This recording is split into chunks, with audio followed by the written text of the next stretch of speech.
Hello students, today we'll describe recursions.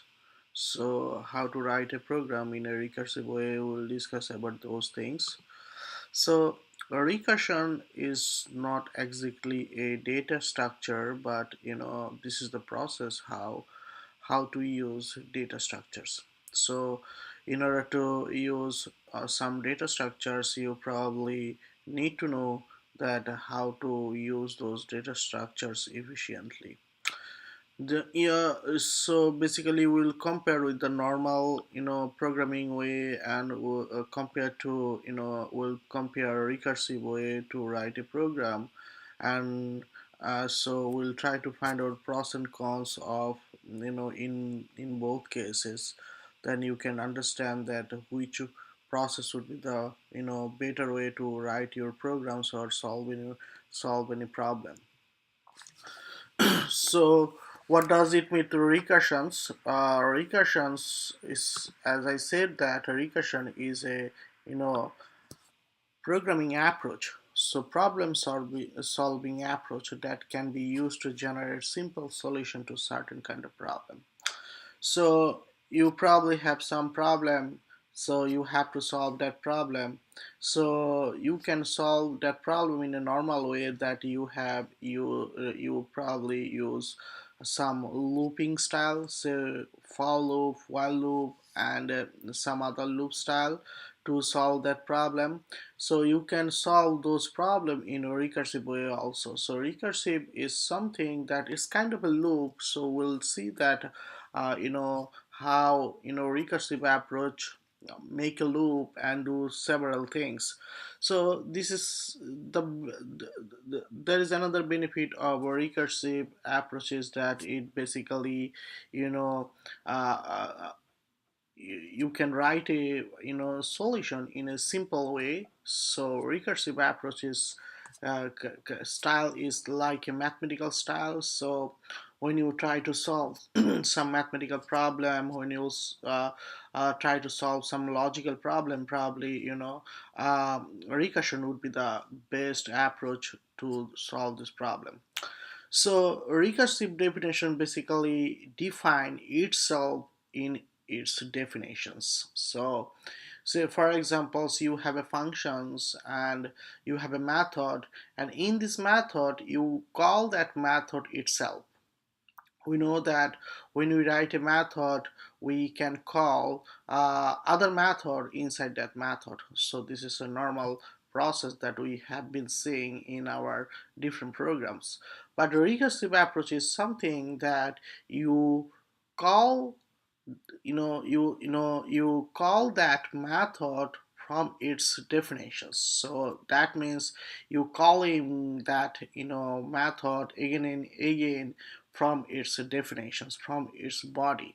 So this is kind of a loop. So if you compare, say if you go to the for loops, so there is a some two code. One is a iterative approach, another one is a recursive approach. Iterative approach basically that we use in a different loop.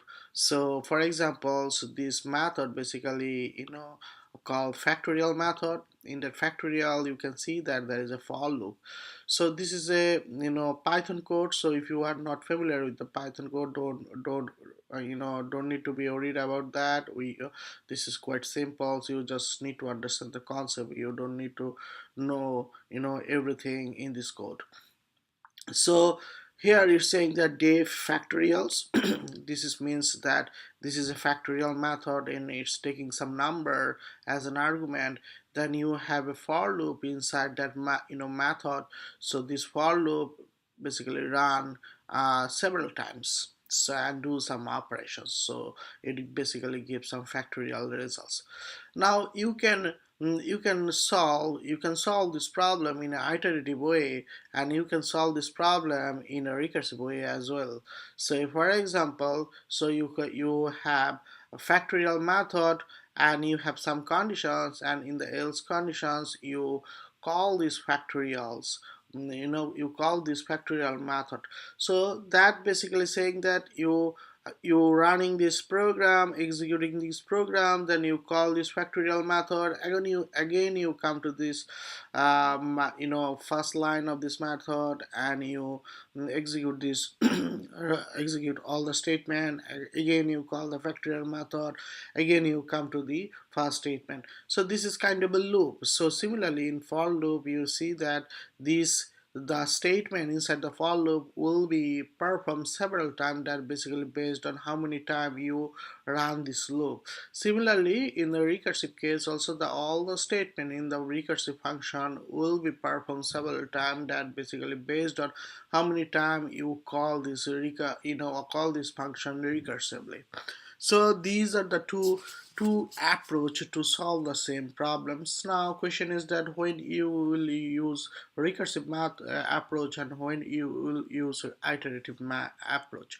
So that basically depends on your in your problem. So when you have a problem, you have to find out that which approach should be the best approach for solving that problem. So you can solve the problem in an iterative way, you can solve the problem in a recursive way, but probably the one would be the better than other one. So you have to find out which one is better than other one. So it could be possible that some problem would be efficient if you solve in a iterative way. Some problem would be efficient if you solve it in a recursive way. So, so recursive definition, say as I said, the recursive definition is one which use the word or concept being defined in the definitions itself. So, you call that method, you call that recursive method again and again from its body, from its from its definitions, as we have seen in this method, that this factorial method calling itself, so from its body of the method. So this is quite different than other method that you have seen so far. So they basically call other method, they never call itself. But when you call itself, then basically it creates a recursive approach or recursive method. So let's try to uh, elaborate recursive definitions in detail. So for examples, we can have some list. Okay, so this is, you consider this one is a list 24, 88, 40, 37. So all are the elements of a list. So how can you define this list? So we know that a list might have one element, and it list might have zero element. So even the list has zero element, you can call them list. And if it has several elements, you also call them a list. So how can you define that list? So you can define a list is a number. So a list is a number, that means a list has only one number, or a number comma list, that means you can call that, you can write the definition of a list is something like that: a list is a number, or a list is a number comma then another list. Okay, so you can see that you can call a list is a number, so that list has only one number.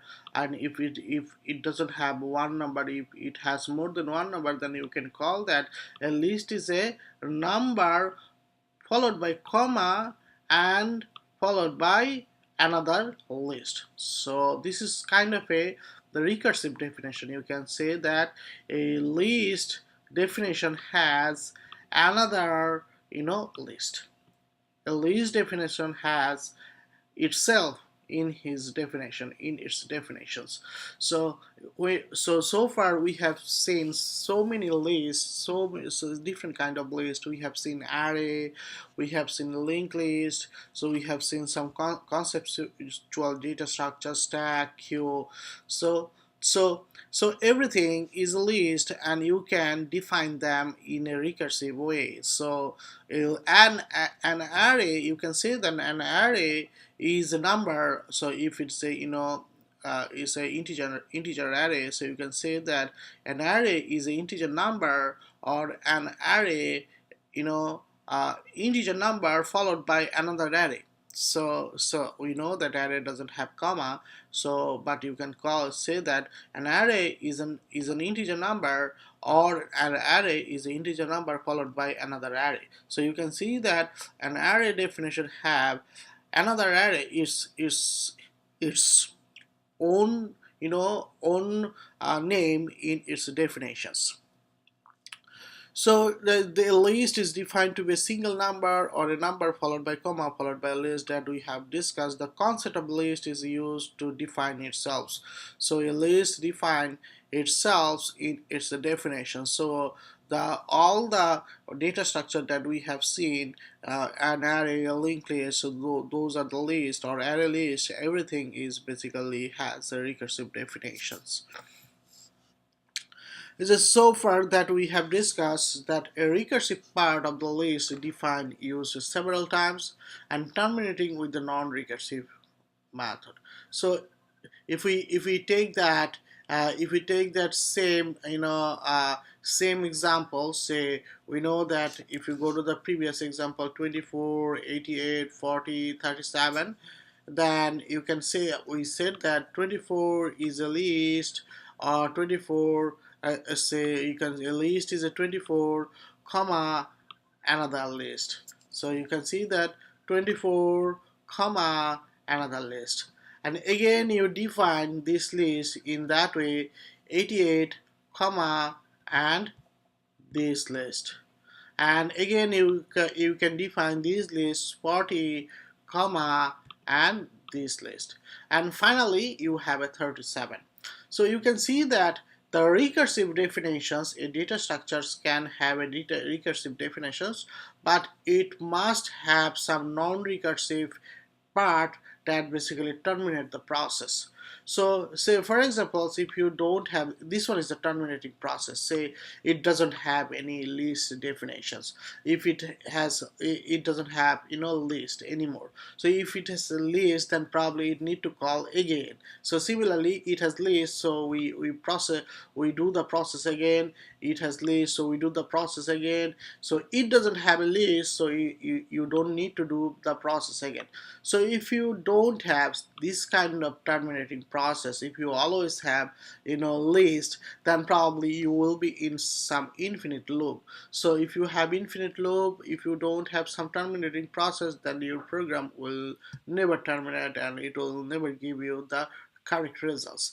So that's the important thing, that when you are talking about the recursive definitions, a recursive definition call itself from his from his definitions, and it must have some terminating process. If it doesn't have terminating process, then that basically creates some problem. Okay, so so far we have seen these recursive definitions. Now, so all recursive, as I said, that all recursive definitions have to have some non-recursive part, that we have seen that these are recursive definition. So far we have done so many process. After doing the so many process, we reach at terminating process. We reach at some situations when it exit the loop. So similarly, when we consider the for loop or while loop or any other loop, they must have some terminating process. So if you don't have terminating process, then your loop will be run several infinite time. So if for loop has terminating process, you have some for loop conditions, and in the for loop condition we basically check whether we satisfy this condition or not. If satisfy the condition, then it basically execute the loop, and every time it increase some increment value, so that increment value basically control the loop, and if increment value is more than your condition value, then basically it terminate the process. So similarly, as we see that all the loop has some terminating process. Similarly, recursions also have terminating process. So all recursive definition have to have non-recursive part, that if you don't have that non-recursive part, then you cannot terminate the recursive path. So in order to terminate the recursive path, you should have the non-recursive part. Such a definition would cause infinite recursions. Yes, we have seen that if you don't have terminating process, then it will be infinite recursions. It's like a loop, and the non-recursive part is called base case. So what is base case? So a recursive approach have one part called non-recursive part, and that non-recursive part is called base case. So if base case satisfied, then you can terminate the process. So let's go to the let's discuss some more details about this. So now we'll see. So far we have seen that recursion is a problem-solving approach that can be used to generate simple solution to certain kind of problems. So in recursion approach, the other important thing is that we basically split the problem into one or more simpler versions. So if you have a large problem, so then what you need to do that you split the problem into several parts, and in each recursion calls you solve each portion of the problems. So then finally you have several solution of the several portion of the problem, then you combine the solution to make a you know to make a your complete solutions. So the original problem is to split into one or more simpler versions. So what is the applications of recursions? So recursion approaches has been used in so many so many fields. The important field basically is artificial intelligence. The people who are working in artificial intelligence, they use some different language. Say they use Prolog, they use Haskell, some functional language. Um, so they basically use a recursive approach to solve any problems. So for examples, playing a chess or is kind of a you need some artificial intelligence. So if you make a program who can uh, play a chess, then you have to give them some artificial intelligence to the program. So in that case, probably you need to use some recursive approach. So the programmer who work in artificial intelligence, they basically use a recursive approach to solve their problems. Other hand, some mathematical theorems and some recognizing patterns. So for those applications, people use a recursive approach. So recursive approach something that mm, you apply similar functions, similar method to several data. It's kind of a loop, say. So when we talk about the for loop, so we execute the same statement again and again, uh, using some for loop. So whatever statement you have inside the for loop, they will be performed several times, that basically based on for loop. Similarly, in a recursion also, whatever statement you have inside the recursive method, recursive method, it will be performed several times. It will be performed several times based on the how many times you call the recursive functions. That means you are performing same applications, same method on several data. So recognizing patterns is kind of a similar kind of problem. So you have several data, and from the data you are trying to find out some patterns. So probably you need to apply some method to recognize pattern in millions of data. So in order to find out some patterns from millions of data, that means you have to apply same method on millions of data. So in that case, you write a recursive method, and this method basically take one data and check whether it matches with the pattern or not, then take another data, and so on. So this is kind of way that we use a recursive approach to solve this kind of problem. So some mathematical operations also use some recursive approach. Say for example, computing factorials, computing greatest common divisors. So these are can be solved using recursive approach. So recursive approach can be used. So far we have seen that some mathematical proving some mathematical theorem, recognizing patterns, artificial intelligence, some for mathematical operations such as factorial and greatest common divisors. And on the other hand, so in order to do some operations on some recursive data structures, say such as array, linked list, string, so we can use some recursive approach also. So far we have seen some example that we can use some recursive approach to do some operation on each data of the list of a list. So list can be an array, list can be a linked list can be a string. So string is a list of character, right? So we can apply similar method on each element of that list. So this is the basic structure of recursive algorithms, recursive approach. So at first you will have some base case, that's the terminating step or terminating non-recursive part of the recursive approach. If the problem can be solved for the current value of n, then solve it. So this is your base case, or this is your terminating case, terminating step, or this is your non-recursive step.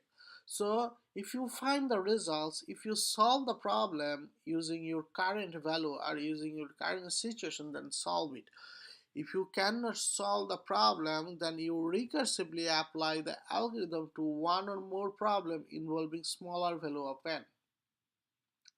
That means this is your non-recursive portion and this is your recursive portions. So recursive portion, so if non-recursive portion doesn't satisfy your conditions, doesn't solve the problem, then you call the method recursively with one or more problem involving smaller value of n. So here smaller value of n is something that every time you recursively call that method with a smaller value of n. So if you compare with the for loop, say for examples, in our for loop we have some increment value.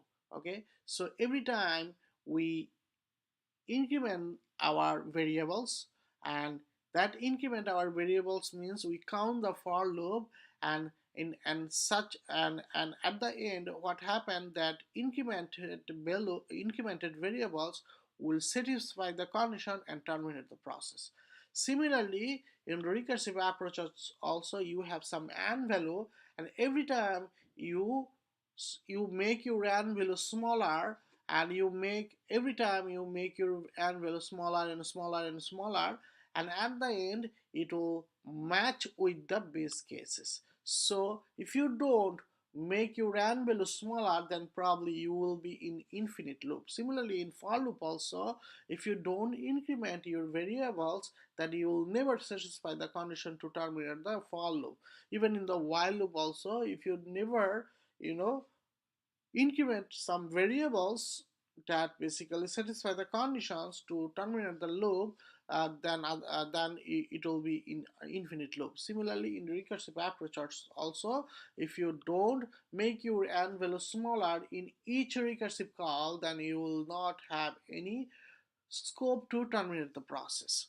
So this one is saying that this is the some structure of the recursive case. You will have a base case, then you will have the recursive case, and the recursive case basically call that functions again and again with smaller n, and finally you combine the solutions of smaller problem to get the solution to the original. So since you are solving recursively the problem, so you split the problem into several smaller portions, and you have several solutions for several problems, several smaller problems. Then finally you need to combine all the solution to get the original solution, so get the complete solution. So this is the structures. So step one, we have seen that it involves a test what is called base case, the value of n for which can be solved easily, And step 3 is the recursive case because we recursively apply the algorithm. So these two are we have seen over here. So this one is a base case and this one is a recursive case. Because the n value for each recursive case is smaller the original value of n, each recursive case makes the progress toward the base case. That we have discussed right now, that you have to make your n value smaller than it can progress towards the base case. So if you cannot make your n value smaller, then it never progress to the base case and you will never terminate the process. So say in loop also, if you don't increment your variable, then it will never satisfy the condition and you never terminate the loop. Similarly, in the recursive case also, if you never so make your n value smaller, then you will never progress to the base case. And whenever split occurs, we revisit step 1 for each new problem to say that whether it is a base case or a recursive case. So that means whenever you call the recursive case, you check your base case. Whenever you call this recursive case, you all the time you check the base case, whether you find the results or whether you can solve the problem you using the current situations. So these are the recursive algorithm structures. So when you design a recursive algorithm, you need to consider some few things. So you must have at least one case for a smaller value of n that can solve directly. That is a base case. So when you write a recursive approach or when you write a program in a recursive way, you have to consider several things. So you have to think that you have to have some base case. So that is a terminating case or non recursive case. So you have to have some base case in your approach, so that basically satisfy your conditions or that can solve your problem directly. Then problem of a given size, say n, can be split into one or more smaller version of the same problem. You have to think that how you can make your big problem into smaller problem. So you can small you can you can split the problem into smaller problem and you can solve those smaller problem. So when you design a recursive approach, you have to think that you have a base case and you have to think that you have to split your bigger problem into smaller portions, and then recognize the base case and provide the solution it. So you recognize your base case that can solution it and devise a strategy to split the problem into smaller version itself, and each recursive case must make progress toward the base case. So you have to check that. So your recursive case is moving towards the base case. So you always have some n value and you have to care about that your n value in each recursive calls is basically moving towards the base case. If it's not moving towards the base case, then there is a problem. So you have to think this one when you are designing a non-recursive algorithm. Then finally combine the solution to smaller problems, such as we can have some larger solutions. So these have to think about that. You need to think about that when you design a recursive algorithm.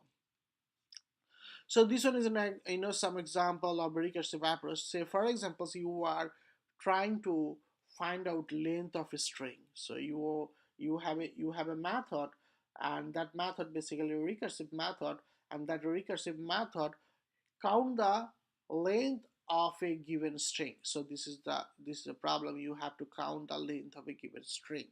So you need a base case when you are writing a program. So the base case is the length is 0. So the length is 0.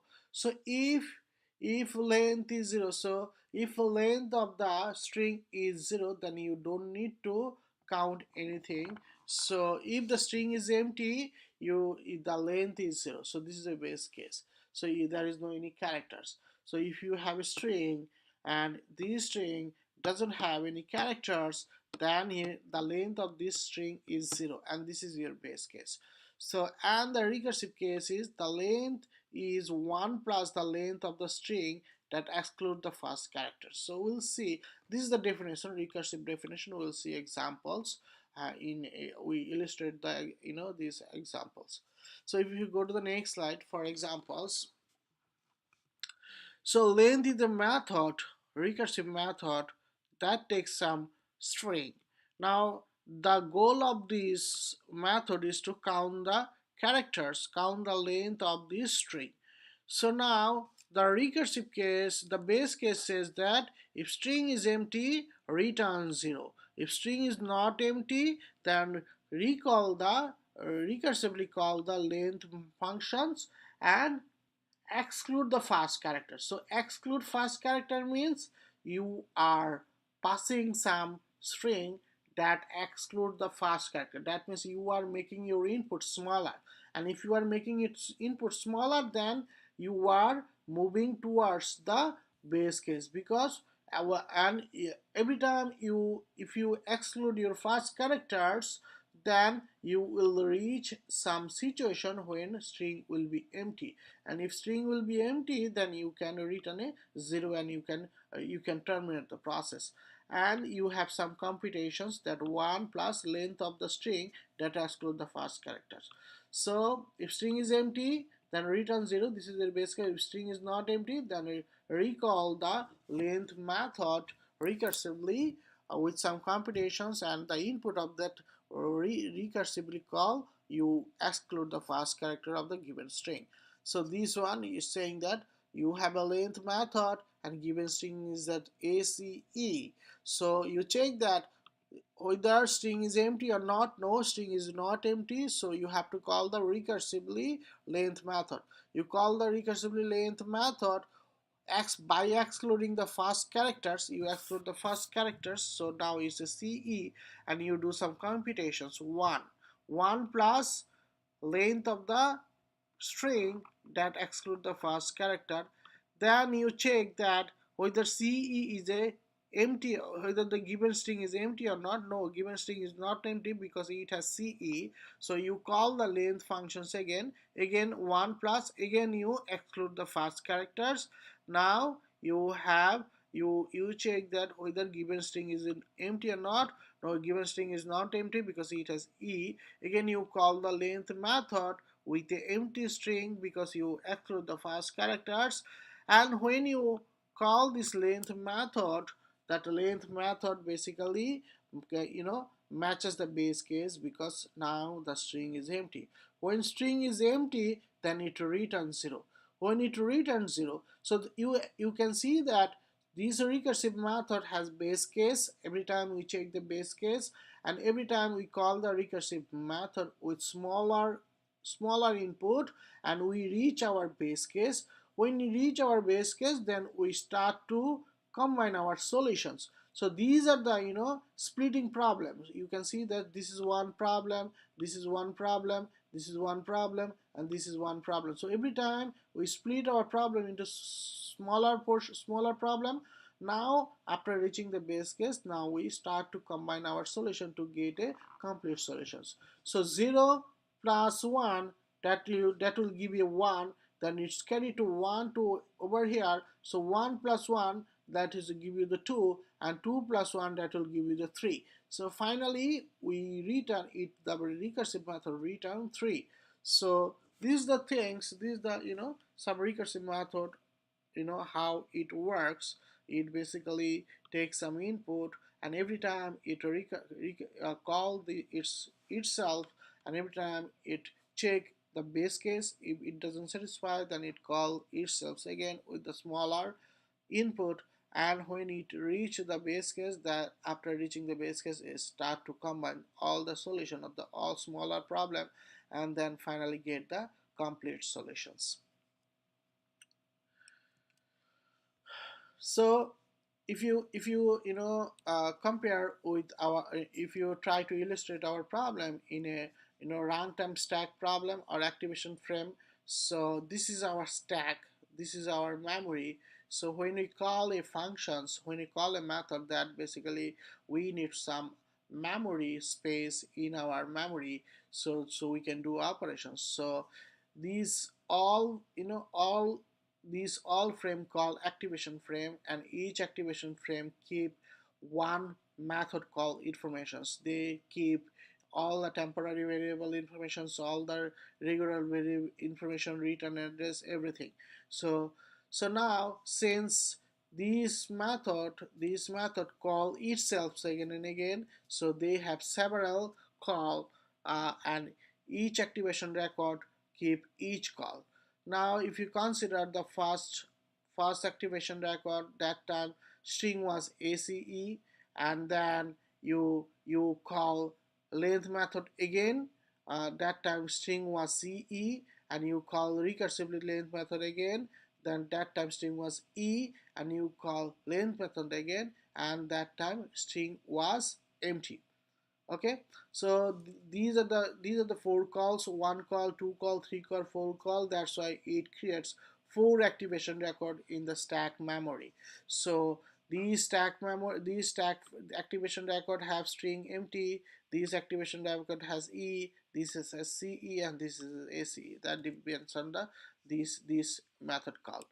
Now when it will done these operations, that basically remove that, deallocate that memory space, because if you return from this call to its caller, then you don't need this space anymore. So you can see that when you're done with this, then it will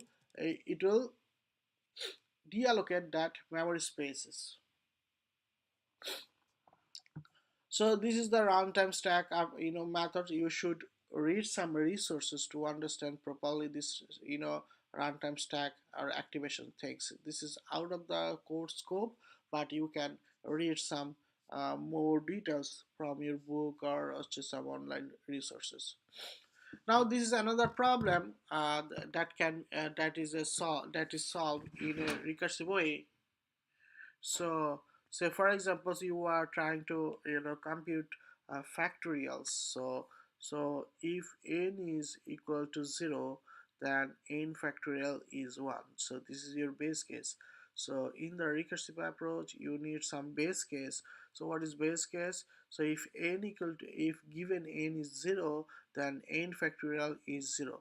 If n is not 0, then you recursively call this factorial method, and every time you do some computations and you return you call this recursive functions with n minus 1. So you can see that, so you have a base case, you have a recursive case, and you pass the n value, that is smaller n value.